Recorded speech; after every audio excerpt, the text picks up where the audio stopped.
In today's video, I'm going to teach you how to sell out of stock items on Shopify. This is really useful if you run pre-orders, made-to-order products, or if you know you have more inventory coming soon and don't want to lose potential sales just because your current stock has hit zero.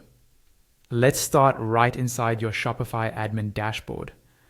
Once you're logged in, look over to the menu on the left-hand side. You'll see an option labeled Products. Go ahead and click that.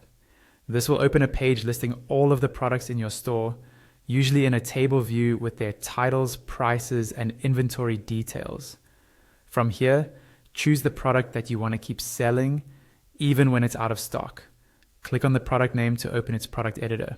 This is the main page where you normally edit titles, descriptions, images, and pricing. Now, scroll down the product page until you reach the inventory section.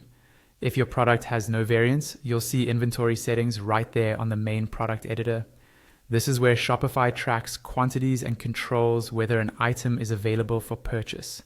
If your product does have variants, such as different sizes or colors, the process is just slightly different.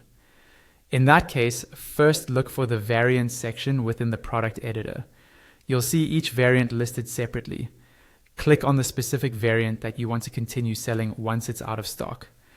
This opens the variant editor, which has its own inventory settings. In either case, whether you're on a simple product or a variant, look for the inventory card. Near the bottom of this section, you'll find an option related to selling when stock is depleted. Here, you want to enable the setting that allows the item to be sold when it's out of stock.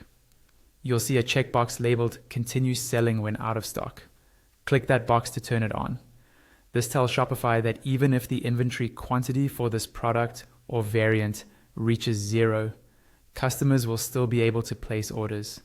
It's a powerful way to manage pre-sales or back orders, but remember to keep an eye on fulfillment time so you can meet customer expectations.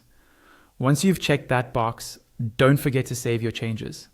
Look toward the top of the page near the search bar and click the Save button.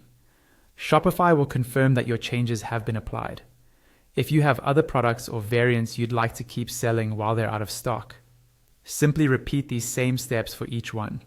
This gives you flexible control over your inventory strategy while keeping your store open for more sales.